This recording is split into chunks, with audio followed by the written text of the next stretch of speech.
Sir మన బారు కోసం లెక్కలేనని quotations వచ్చాయి. ఇవన్నీ కొటేషన్సే. ఎవరో రామస్వామి అంట 10 లక్షలు ఎక్కువ వేశాడు. ఎవరైతే మనకేంటి, మనకి డబ్బులు ఎక్కువ కావాలి. అంతే అంతే. నువ్వు ఒక పని చేయి, నువ్వు వెళ్ళి ఆ స్వామిని పిలు. నమస్కారం, నా పేరు Ramaswamy. My name is Ramaswamy. నేను కేటీకే గ్రూప్స్ ఆఫ్ కంపెనీకి జనరల్ మేనేజర్ ని. అది సరే. మా ఎండి మిస్టర్ కేటీకే గారికి ఇండియాలో అన్ని స్టేట్స్ లోనూ బార్స్ ఉన్నాయి, బట్ తెలుగు రాష్ట్రాల్లో మాత్రం లేదు. అందువల్ల ఆయన ఎంత దిగులు పడుతున్నాడో మీకు తెలుసా? అదేంటి? ఆయన తన సొంత బార్లో మాత్రమే మందు కొడతారు, కానీ తెలుగు రాష్ట్రానికి వచ్చినప్పుడు మాత్రం మందు కొట్టడం లేదు. అదేంటి? ఆయనకు సొంతంగా బారు లేదు కదా. అదేంటి? సొంత బార్లోనే మందు కొట్టాలన్న మొండి పట్టు. కోటు వేసుకున్న మూర్ఖుడా, సొంత బార్ అయితే డబ్బులు ఇవ్వాల్సిన అవసరం లేదు కదా. ఓహో, ఎంత తెలివైన యజమాని. మీరు కూడా కొంచెం నేర్చుకోండి. డబ్బు మా కంపెనీకి పెద్ద సమస్య ఏమీ కాదు. Money is not a problem. Bar contract మాకే కావాలి. ఇదిగోండి, మాట్లాడి మొత్తం డబ్బు తీసుకొచ్చేసాను. మొత్తం డబ్బు బ్లాక్ లో కావాలి మీరు అడిగినందువల్ల మొత్తం క్యాష్ గా తీసుకొచ్చేసాను. అలాగైతే రేపు అగ్రిమెంట్ వేసేద్దాం. లేదు లేదు, ఈ రోజే చాలా మంచి రోజు. ఆ బుధుడికి కేతుకి మధ్యలో శుక్రుడు ఉన్నాడు. దానికి అగ్రిమెంట్లు రెడీ చేయాలి. అరే, అగ్రిమెంట్స్ అన్ని నేను రెడీ చేసి తీసుకొచ్చేసాను సార్. సాధారణంగా అగ్రిమెంట్ లో లేని 2-3 విషయాలు నేను దీంట్లో చేర్చా. వాటిని నేను చదివి వినిపిస్తాను. I will explain. 1, మా యజమానికి ఈ హోటల్లో రూమ్. 2, మా యజమానికి ఆయన మిత్రులకి ఈ హోటల్లో స్వతంత్రంగా ఉండొచ్చు. 3, యజమాని గారి వెహికల్ కి పార్క్ చేయడానికి స్థలం కావాలి. 4, యజమాని గారి వెహికల్ ని శుభ్రం చేయడానికి స్థలం కావాలి. 5, యజమాని గారి వెహికల్ కి ఫ్యూల్ ఫిల్ చేయడానికి కావాల్సిన చోటు. అంతే. ఇదేం పెద్ద విషయం కాదు కదా. అలా ఇదే, ఈ డబ్బు తీసుకుని దీని మీద ఒక సంతకం పారేయండి. మా ఎండి గారు కూడా సైన్ చేసిన తర్వాత ట్రూ కాపీని మీకు పంపిస్తాను ఎట్ ద ఎర్లియస్ట్. పెట్టేయండి, నేనున్నాను కదా. నాకైతే మంచిది అనిపిస్తుంది.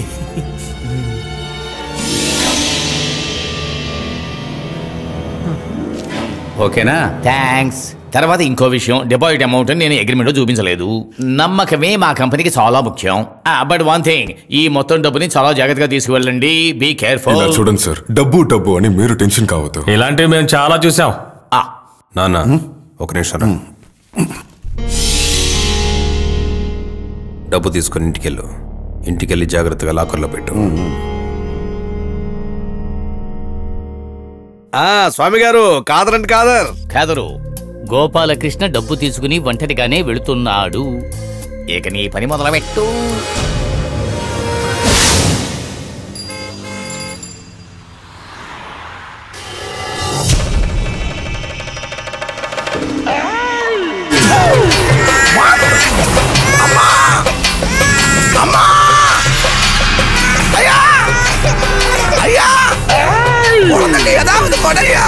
ఏం లేదు, వెళ్ళి అయ్యో తల నొప్పిరా.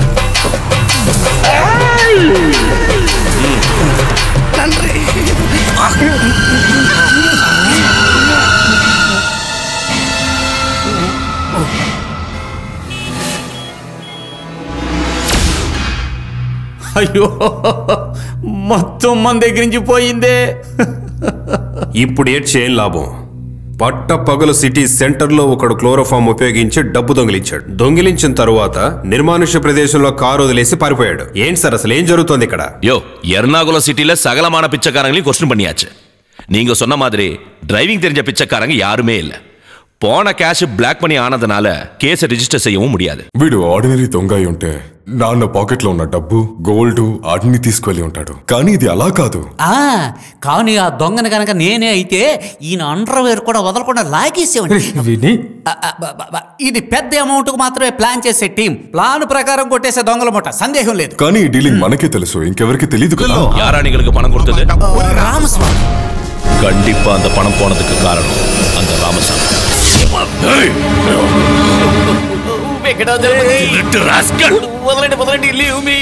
నన్ను ప్రశ్నించడం వల్ల, కొట్టడం వల్ల ఏ ఉపయోగం లేదు. Absolutely no use. నేను మరీ చెప్పాను డబ్బును చాలా జాగ్రత్తగా తీసుకువెళ్ళాలని. కానీ ఈయన పొగరుతో దాన్ని ఇష్టం వచ్చినట్టుగా తీసుకువెళ్ళాడు. ఇప్పుడు దొంగ దాన్ని కొట్టుకు వెళ్ళిపోయాడు. ఇప్పుడు దానికి నేనేం చేయగలను? మా యజమాని గారి బండి హారన్ శబ్దం. He's coming. అయ్యగారు వస్తున్నారు. అయ్యా,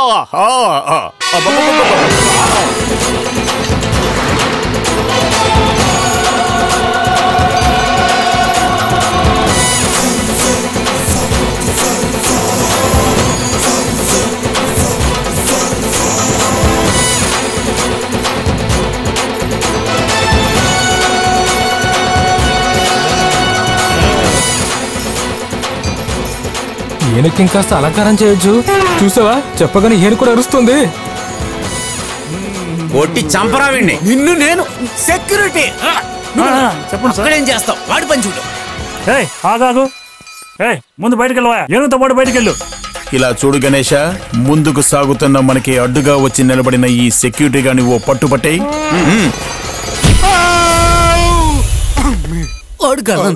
హలో, నువ్వు ఏనుగువైనా నీకు మంచి హార్స్ పవర్ ఉంది.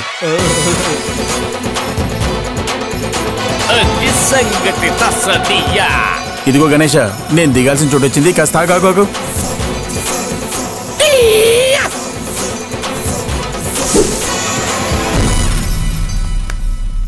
వీడికి ఇక్కడేం పని? అది నేను చెప్తాను. I will tell you. ఈయనే ఆ అగ్రిమెంట్ లో ఉన్న ఓనర్, అంటే ఈ హోటల్లో ఉన్న బార్ ని లీజుకి తీసుకున్న ఓనర్.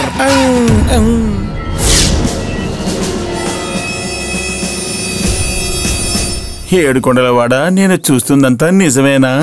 నాకు బాగా కావాల్సిన వాళ్ళు కదా మీరు. మా ఊర్లో ఉన్న ఈయనే, ఈ ఊరికొచ్చిన ఈయనే. ఎంత ఆశ్చర్యంగా ఉంది. ఏంట్రా ఇది బాబు, ఏ నెల ఇక్కడికి వచ్చాడు? పానకంలో పుడకలాగా ఎక్కడికొచ్చినా వీడొచ్చి తగలుతున్నాడు ఏంట్రా బాబు. అంత కర్మ. జరిగిందంతా మన మంచికే, జరగబోయేది కూడా మన మంచికే. ఇప్పటిదాకా జరిగిందంతా గుడ్ అనుకోవాలి, జరగబోయేది కూడా వెరీ వెరీ వెరీ గుడ్ అనుకోవాలి. ఏనుగు ఉదయమే బయటికెళ్ళి వచ్చిందే.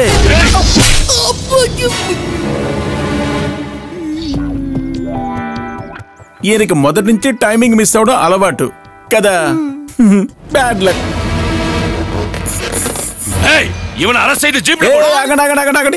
ఇదిగో సారు, ఏ కేసులో నన్ను అరెస్ట్ చేసి జీబులో ఎక్కించి పోలీస్ స్టేషన్ కి తీసుకెళ్ళమని చెప్తున్నారు? మన ఇద్దరి మధ్య ఒక కేసు ఆల్రెడీ మన ఊర్లో ఉంది.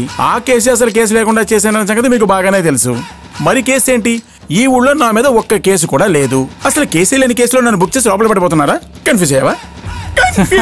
ఎవరు చెప్పారు కేసు లేదని? నువ్వు ఎవరిని అడిగి ఏనుగుని కట్టావు? అయ్యో గోపాలకృష్ణ, కృష్ణ, అసలు ఏం మాట్లాడుతున్నావు నువ్వు? మీరిద్దరూ సంతకం పెట్టిన అగ్రిమెంట్ లో అన్ని టర్మ్స్ ఉన్నాయి. ఒకసారి చదవండి. అరే నువ్వైనా చదివి వినిపించు. వెంకటేశ్వరపతి, 2021 మార్చి 6వ తేదీ ఆ ఫస్ట్ పార్టీ నెల్లూరు గోపాలకృష్ణ, ఆ సెకండ్ పార్టీ విజయవాడ కుమారు, ఇద్దరు కలిసి రాసుకున్న అగ్రిమెంట్ లో చదవక్కల్లా, కోటర్ చదివితే చాలు. ఈ అగ్రిమెంట్ ప్రకారం రెండో పార్టీ వాహనాన్ని పార్క్ చేయడానికి కావాల్సిన స్థలం, వాష్ చేయడానికి కావాల్సిన స్థలం, ఇతర సామాన్లు నింపడానికి కావాల్సిన స్థలం. వాహనం గురించే కదా చెప్పాం, దానికి ఏనుగుని తీసుకొచ్చారు. ఏం మాట్లాడుతున్నారు? ఏనుగే నా వెహికల్. కుమారస్వామికి నెమలి వాహనం, ఏనుగుకి ఎలుక వాహనం, అయ్యప్ప స్వామికి పులి వాహనం, అలాగే మనకి ఏనుగు వాహనం. An elephant is a cop to me.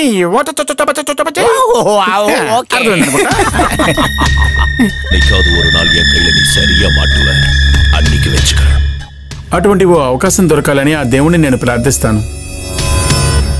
పులిలాగా వచ్చాడు, ఇప్పుడు ఎలకలాగా వెళుతున్నాడు. గోపాలకృష్ణ, ఈ హోటల్ని నాశనం చేస్తానని ఊరికే చెప్పలేదు. ఈ హోటల్కి తాళం వేయిస్తా. మనం తాళం వేస్తే ఎవడు తీలేడు. ఇదిగో చూడు గగన్ తమ్ముడు, ఈ రోజు నుంచి నువ్వు ఈ పెద్ద బాధకి యజమానివి. నా కార్ ని మొత్తం సెటప్ ని ఇక్కడే వదిలేసి పెడుతున్నాను. నేను ఒక అర్జెంట్ పని మీద గూడూరు వరకు వెళ్ళవలసి ఉంది. ఒక అర్జెంట్ మ్యాటర్, నువ్వు పిలిచావంటే వెంటనే పిలవగానే రావాలి. Definitely I will come. స్వామి మిమ్మల్ని కాదు, అబ్బా వెళ్ళే బండి సంగతి చూడు. అవును, ఏ బండి? మన బండిరా. ఓ ఏనుగు. ఎక్కడ్రా బారు? ఓకే.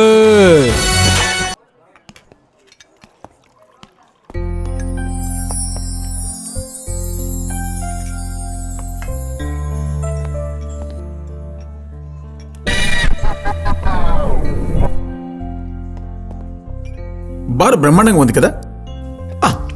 నాకు కోరిక మిగిలింది, ఒకే ఒక్క పెగ్గు తాగాలని.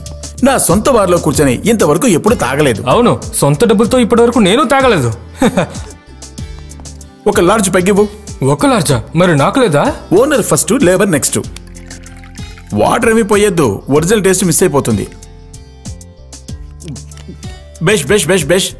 దీని కాస్ట్ ఎంత? 250 సార్. 250? మరి ఇంత రేటు పెడితే జనాలు ఎలా తాగుతారు? 80 గోరుం దయామయ్య. నన్ను పిలిచారా? పిలిచానా? నేనెప్పుడు అయ్యన్న పిలిచాను? ఇప్పుడేగా దయామయ్య అన్నారు.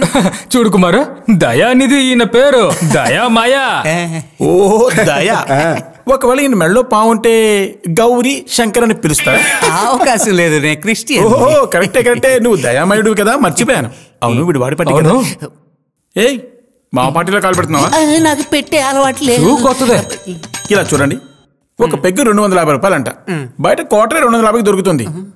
ఇది లోకల్ బ్రాండ్ కాబట్టి ఈ రేటు, మిగతాది ఇంకా ఎక్కువ. ఏంటి అన్యాయం? మామూలు జనం ఎలా వచ్చి తాగలరు? అందులోనూ పేదవాళ్ళు వచ్చి ఎలా తాగలుగుతారు? ఇది స్టార్ హోటల్, లోకల్ వాళ్ళంతా వస్తే స్టాండర్డ్ పోతుంది. అందుకేగా మేము ఎక్కువ కొట్టేస్తున్నాం. ఇదిగో చంద్రు, మన బార్లో పెగ్గుకి 20 రూపాయలు తీసుకుంటే చాలు. ఇదే నా నిర్ణయం. ఎంత లెక్కలేదు. నాకు ఇష్టం లేదురా, దీనికి నేను అసలు ఒప్పుకోను. నా బార్లో పెగ్గు రేట్ ఎంతో నేనే నిర్ణయిస్తాను. అది మాత్రమే కాదు, ఒక పెగ్గు తీసుకుంటే ఇంకో పెగ్గు ఫ్రీ. అప్పుడు ఈ హోటల్ లోకల్ వాళ్ళతో కళ్ళు పాకవుతుంది. చూడు, ఈ బార్ లోకల్స్ కోసం లోకల్ గా పెట్టిన లో క్లాస్ బారే. ఈ బార్కి లోకల్స్ వస్తే సరిపోతుంది. ఈ బార్ సూపర్ హిట్ అవుతుంది.